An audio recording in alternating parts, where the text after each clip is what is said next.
Today we have the 2018 BMW 1 Series. This vehicle has done just under 78,000 miles.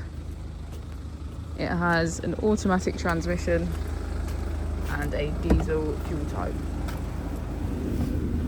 To the left of our steering wheel, we have cruise control as a feature, as well as our keyless ignition. On the right, we have hands-free calling, voice control, automatic wipers, and automatic headlights.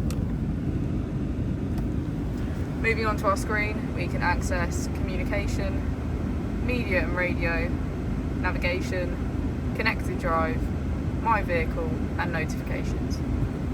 If we put the vehicle into reverse, we can see that it comes with parking sensors. Just below the screen is our dual zone climate control with heated seats on either side. If we press our mode button, we can switch between Sport Plus, Sport, Comfort, and Eco Pro. As we go into the back of the vehicle, we can see that all of our seats are cream leather.